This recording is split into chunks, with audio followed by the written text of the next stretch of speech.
पक्षियों की चहचहाहट और दूर से आती सूरज की तेज रोशनी दिख रही है। राकेश अपना गमछा कंधे पर रख रहा है और काम पर निकलने की तैयारी कर रहा है।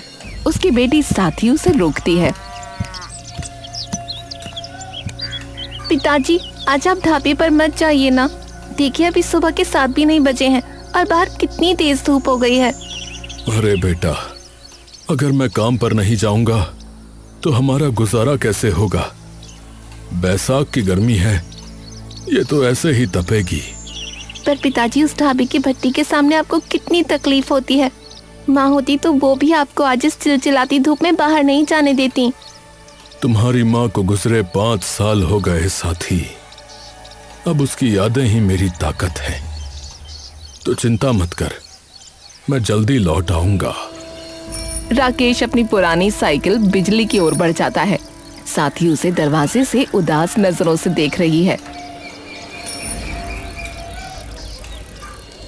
राकेश बड़ी सी कड़ाही में सब्जी चला रहा है। भीषण गर्मी और भट्टी की आंच से उसका चेहरा लाल हो चुका है। ढाबे का मालिक पीछे से चिल्लाता है,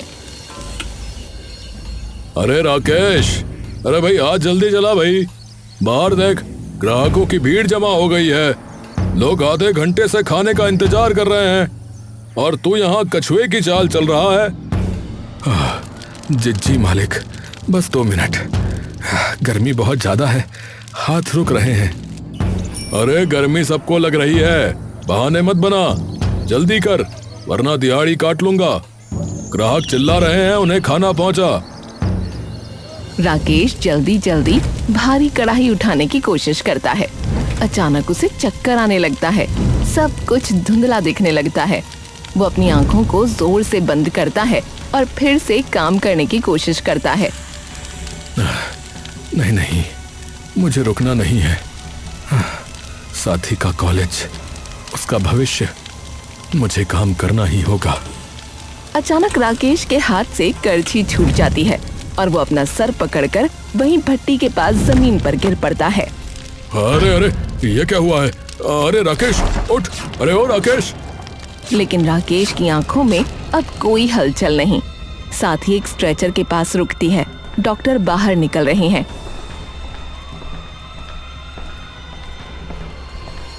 डॉक्टर साहब, मेरे पिताजी राकेश उन्हें अंदर ले गए थे। आप वो कैसे हैं? मैं उनसे मिल सकती हूँ? बेटा, हमने उन्हें बचाने की बहुत कोशिश की, लेकिन जब उन्हें यहाँ लाया गया तब तक बहुत देर हो चुकी थी। भीषण गर्मी और हीट स्ट्रोक की वजह से उनका शरीर झेल नहीं पाया। हमें माफ करना।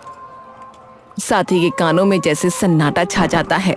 राकेश की शांत आंखें देख उसका कलेजा फट पड़ता है। पिताजी अब चुप क्यों है? सुबह तो आपने कहा था ना जल्दी लौट आएंगे। देखिए, मैं आपकी पसंदीदा चाय बनाने वाली थी। उठिए ना पिताजी, आपके बिना इस दुनिया में मेरा और है कौन? पिताजी, मैंने मना किया था ना, आज धूप बहुत तेज है, मत जाइए। क्यों मेरी बात नहीं मानी आपने? अब मुझे बेटा कहकर कौन बुलाएगा? पिताजी, आंखें खोलिए। अस्पताल के उस ठंडे गलियारे में साथी की चीखें गूंज उठती हैं, लेकिन राकेश हमेशा के लिए खामोश हो चुका है।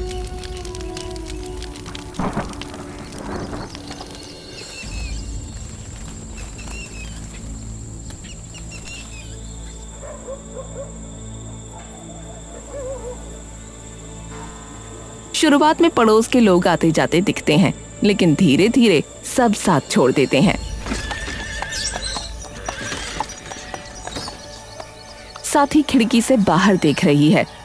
पिताजी को गए 1 महीना बीत गया। शुरू में तो सब हाल पूछने आते थे, पर अब तो घर में राशन का दाना भी खत्म होने को आया है। कोई किसी का नहीं होता इस दुनिया में। साथी की नजर घर के बाहर खड़ी अपने पिता की पुरानी साइकिल पर पड़ती है, जो अब धूल से ढकी हुई है। उसे देखकर साथी की आंखों में एक चमक आ जाती है। नहीं, मैं हार नहीं मानूंगी। पिताजी ने मुझे खाना बनाना सिखाया है। मैं घर पर बैठकर भूखी नहीं मरूंगी। मैं इसी साइकिल को अपनी ताकत बनाऊंगी। पिताजी की मेहनत बेकार नहीं जाने दूंगी। साथ ही अपने पिता के पुराने बक्से से कुछ बचे हुए पैसे निकालती है।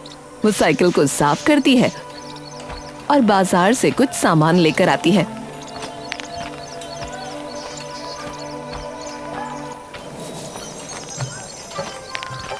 ये वही पैसे हैं जो पिताजी ने एक एक करके जोड़े थे। आज इन्हीं से मैं अपनी नई जिंदगी की शुरुआत करूंगी। साथ ही चूल्हे पर खाना बनाना शुरू करती है। भट्टी की आंच उसके चेहरे पर लग रही है, पर वो घबराती नहीं। वो साइकिल के पीछे एक टोकरा बांधती है। पिताजी, आज आपकी बेटी घर से बाहर कदम रख रही है। बस अपना आशीर्वाद मुझ पर बनाए रखना। मैं दिखा दूंगी कि एक बेटी अपने पिता का नाम कभी डूबने नहीं देगी। साथ ही साइकिल पर गर्मा गर्म खाना लादती है और उसे लेकर गली में निकलने की तैयारी करती है।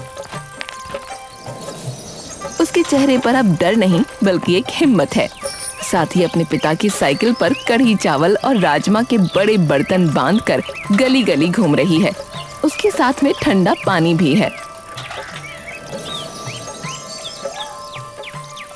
गर्मा गर्म राजमा चावल लीजिए, घर जैसी स्वादिष्ट और चटपटी कढ़ी चावल, साथ में ठंडा ठंडा पानी।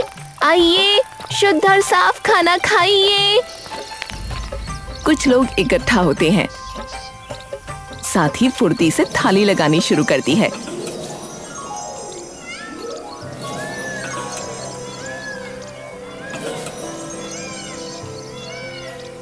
अरे बेटी, तुम अकेले ये सब कर रही हो? चलो एक थाली राजमा चावल तो खिलाओ, और हाँ, ऊपर से थोड़ी चटनी और प्याज ज्यादा डालना। जी भैया, मैं धंधे में कभी भी सिर्फ फायदा नहीं देखती, मैं ईमानदारी देखती हूँ। मेरे ग्राहकों का पेट भरे और उन्हें खाने के बाद एक सुकून भरी डकार आ जाए, तभी मैं समझती हूँ कि मेरी मेहनत सफल हो गई। ग्राहक खाना खाकर डकार लेता है और बहुत खुश दिखता है। वाह बेटी, मजा आ गया। ऐसी कढ़ी और राजमा तो मैंने बड़े बड़े होटलों में भी नहीं खाई। वहाँ 200 रुपए लेकर भी वो स्वाद नहीं मिलता जो तुमने यहाँ कम पैसों में दे दिया। सच में लाजवाब। शुक्रिया भैया, मैं धंधे में सिर्फ फायदा नहीं देखती, मैं चाहती हूँ कि मेरे ग्राहकों का पेट भरे और उन्हें खाना खाकर सुकून मिले। आप लोगों की एक मुस्कान ही मुझे बता देती है कि मेरा खाना अच्छा बना है। अरे वाह, वाकई माइंड ब्लोइंग स्वाद है। अब बेटा, एक थाली और पैक कर दो, घर ले जाऊंगा। तुम्हारी ईमानदारी ही तुम्हारा सबसे बड़ा स्वाद है।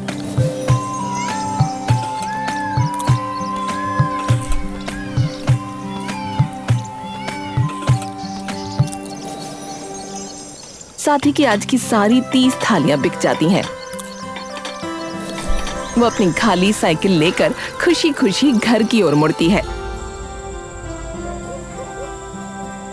रात का समय है।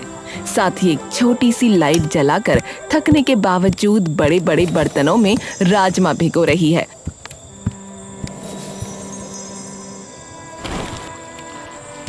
और मसाला तैयार कर रही है। उसकी आंखें नींद से भारी हैं, पर इरादे पक्के हैं।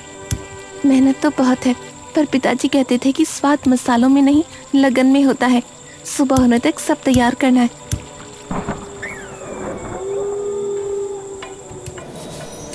अगली सुबह जैसे ही सूरज सर पर आता है, साथ ही अपनी साइकिल पर बड़े बड़े पतीले बांधकर निकल पड़ती है।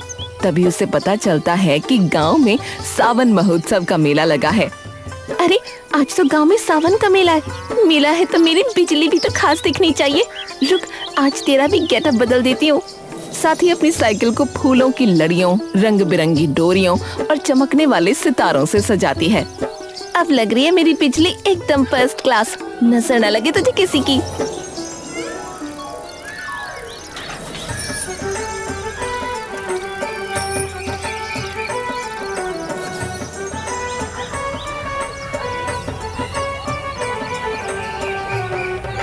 मेले में पहुंचते ही साथी के राजमा चावल और कढ़ी चावल की खुशबू फैल जाती है।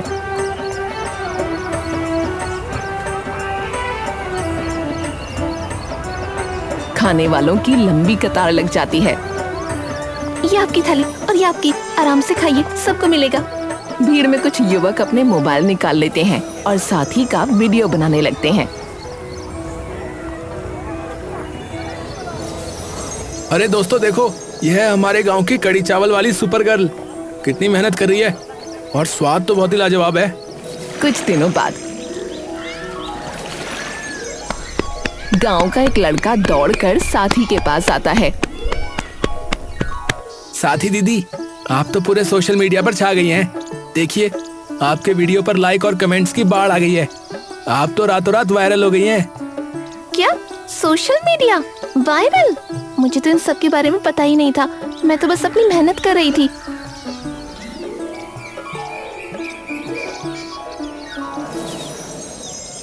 साथी की साइकिल के चारों ओर भीड़ लगी है।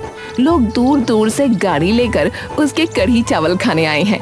गांव के कुछ बुजुर्ग और लोग उसकी तारीफ कर रहे हैं। उसकी कमाई और शोहरत दोनों बढ़ रही है।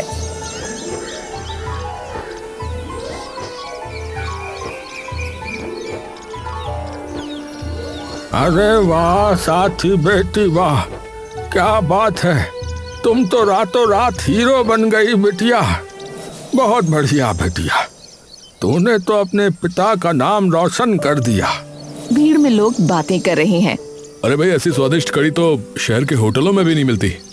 साथी मुस्कुराकर सबको खाना परोस रही है। दुकानदार खाली बैठे हैं क्योंकि उनके सारे ग्राहक साथी के पास चले गए हैं। ये कल की छोकरी हमारे धंधे पर लात मारने निकली है। जब से इसने अपनी साइकिल पर ये खाना बेचना शुरू किया है, हमारे पास तो मक्खियां मारने के दिन आ गए हैं। सही कह रहे हो भाई, लोग अब हमारे समोसे और मिठाई छोड़कर उस लड़की का कढ़ी चावल खाने के लिए लाइन लगाते हैं। इसकी सफलता हमें ले डूबेगी बता रहे। इस कलमुंडी की वजह से हमारी रोजी रोटी खतरे में है। हमें इसकी सफलता को रोकना ही होगा। इसकी बैंड तो बचानी ही पड़ेगी, वो भी हर हाल में। वो सब मिलकर साथी के खिलाफ कोई गहरी साजिश रचने की योजना बनाने लगते हैं और ईर्ष्या में आकर उसको राह से हटाने की तैयारी करते हैं। साथी अपनी साइकिल पर ग्राहकों को कढ़ी चावल परोस रही है। तभी दो हट्टे कट्टे आदमी जो दिखने में गुंडे लग रहे हैं, वहां वो दोनों बिना पैसे दिए जाने लगते हैं। तभी साथी उन्हें रोकती है। अरे भाई साहब रुकिए, आपने खाने के पैसे नहीं दिए। 2 थाली के 60 रुपए हुए। क्या अबे पैसे? अबे वो छोकरी जानती नहीं हम कौन है। इस इलाके में खड़े होकर धंधा करना तो हमें खिलाना पड़ेगा। देखिए भाई साहब, मैं यहाँ मेहनत करके कमा रही हूँ। मैंने ईमानदारी से आपको खाना खिलाया है तो पैसे तो आपको देने ही होंगे। ज्यादा जुबान मत लड़ा, समझिएगा। बात उड़ रही है ना सोशल मीडिया पे। ये जो अपनी साइकिल लेकर हर गली में घूमती है ना, इसे आज ही बंद कर दे। अगर कल से तू यहाँ दिखी तो ये साइकिल और तू दोनों सलामत नहीं रहोगे। पर मैंने आपको क्या बिगाड़ा है? तूने हमारी रोजी रोटी पे लात मारी, समझी? गांव में अब कोई भी दुकान छोड़कर तेरे पीछे नहीं आएगा। ये आखिरी चेतावनी है। अपना ये बोरिया बिस्तर समेट और घर बैठ जा, वरना अंजाम बहुत बुरा होगा। वो दोनों साथी को धमका कर वहां से चले जाते हैं।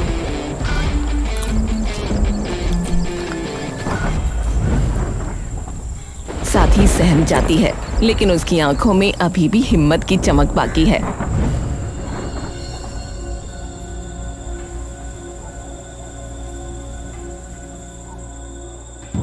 अंधेरे में वही 2 गुंडे दबे पांव साथी के घर के बाहर पहुंचते हैं, जहां उसकी साइकिल बिजली खड़ी है। उनके हाथों में लोहे की रॉड और लाठियां हैं। ये रही इसकी साइकिल। इसी के दम पे ये बड़ी बिजनेस वुमन बनती फिर रही है ना। आज जब ये पहिए नहीं घूमेंगे तो देखते हैं कल ये कढ़ी चावल कहाँ बेचने जाएगी। हाँ, अबे हवा में बेचेगी और क्या। दे ताली, चल भाई चल, शुरू हो जा। वो दोनों बेरहमी से साइकिल पर बार बार वार करना शुरू करते हैं और पूरी साइकिल को तहस नहस कर देते हैं। काम खत्म करके वो अंधेरे में भाग जाते हैं।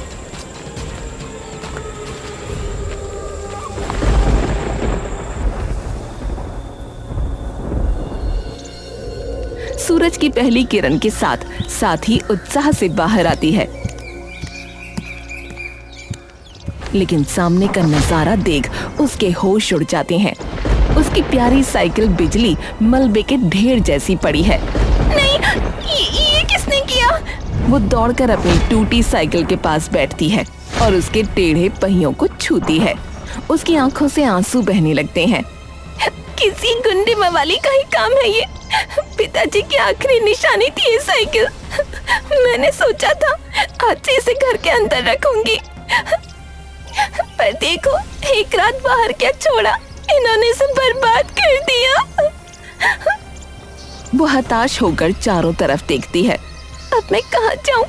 बिना इस साइकिल के मैं गलियों में कैसे जाऊंगी? इतनी दूर भारी बर्तन लेकर चलना नामुमकिन है। साथ ही अपनी टूटी हुई साइकिल को गले लगा लेती है। ऐसे लगता है जैसे उसके सारे सपने उस साइकिल के साथ ही टूट गए हों।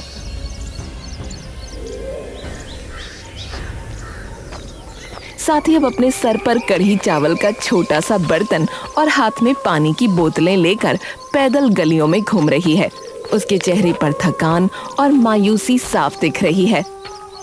कढ़ी चावल ले लो, राजमा चावल। पैदल चलने की वजह से वो ज्यादा दूर तक नहीं जा पाती और बिना साइकिल के उसका काम बहुत धीमा हो गया है। साइकिल थी तो मैं दिन भर में 10 मोहल्लों में चक्कर लगा लेती थी, खूब बिक्री होती थी। पर अब तो ये 2 गलियां पार करते ही पैर जवाब दे जाते हैं, कमाई आती भी नहीं बची। साथ ही अपनी हथेलियों को देख रही है जिनमें बर्तन उठाने की वजह से छाले पड़ गए हैं। आज सिर्फ 4 थाली बिकी, इतने में तो कल का सामान भी नहीं आएगा। पिताजी अब मैं क्या करूं? दुखों का पहाड़ी मुझ पर टूट पड़ा है। अगर साइकिल ठीक नहीं हुई तो मेरे खाने के लाले पड़ जाएंगे। साथ ही उदास मन से पेड़ के नीचे बैठी है। उसके चेहरे पर हार और चिंता के निशान हैं। तभी सड़क से एक गाड़ी गुजरती है जिस पर लाउड स्पीकर भोंपू लगा है। एक आदमी जोर जोर से घोषणा कर रहा है, सुनहरा मौका, सुनहरा मौका। गांव के सभी हुनरमंद खाना बनाने वालों के लिए एक बड़ी खुशखबरी। जी हाँ, एक बड़ी खुशखबरी। हमारे जिले में एक भव्य कुकिंग प्रतियोगिता आयोजित की जा रही है। जी हाँ, ठीक सुना आपने, एक भव्य कुकिंग प्रतियोगिता। अगर आपके हाथों में स्वाद का जादू है तो आइए और अपनी चटपटी डिश और स्वादिष्ट व्यंजन पेश कीजिए। सबसे अच्छे और मजेदार पकवान बनाने वाले विजेता को मिलेंगे पूरे 2 लाख रुपए इनाम के तौर पर। जी हाँ, ठीक सुना आपने, पूरे 2 लाख, 2 लाख, 2 लाख। तो आइए और सुनहरा मौका पाइए। ये सुनते ही साथी के कान खड़े हो जाते हैं और उसकी आंखों में एक उम्मीद की नई चमक आ जाती है। अरे वाह, ये तो वाकई में एक सुनहरा मौका है। 2 लाख रुपए। अगर मैं ये जीत गई तो न केवल अपनी बिजली ठीक करा पाऊंगी बल्कि अपने और पिताजी के सपनों को भी पूरा कर पाऊंगी। मैं भी इस प्रतियोगिता में भाग लूंगी और अपने हाथ के बने वही मशहूर राजमा चावल और कढ़ी चावल बनाऊंगी। अब जीतना और हारना तो ऊपर वाले के हाथ में है, लेकिन मैं अपनी पूरी मेहनत और लगन से इस मुकाबले में उतरूंगी। पिताजी आशीर्वाद देना। साथ ही अपने काउंटर पर पूरी मेहनत से राजमा और मसालों को भून रही है। खुशबू पूरे मैदान में फैल रही है। जज एक एक करके सबके पास आ रहे हैं। लाजवाब, इतना सादा खाना और इतना गहरा स्वाद। वाकई इस कढ़ी चावल में कुछ तो जादू है।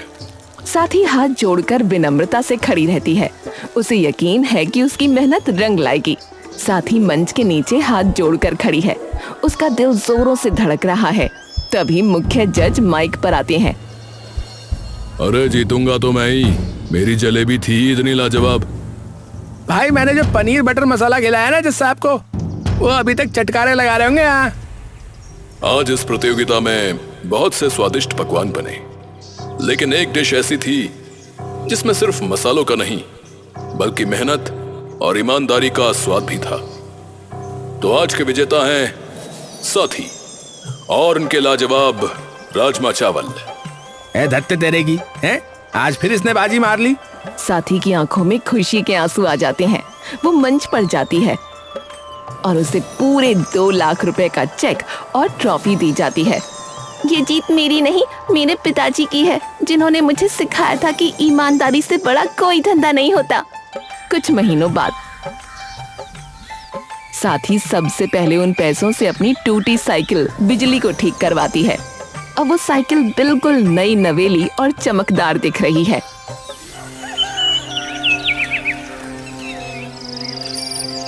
देख बिजली, आज हम फिर से साथ हैं। अब हमें कोई नहीं रोक सकता। साथ ही अब सिर्फ अपने लिए नहीं कमाती, उसने गांव के एक कोने में गरीब बच्चों और बुजुर्गों के लिए मुफ्त भोजन की सेवा भी शुरू की। वो अपनी उसी साइकिल पर बैठकर आज भी लोगों को प्यार से खाना परोसती है।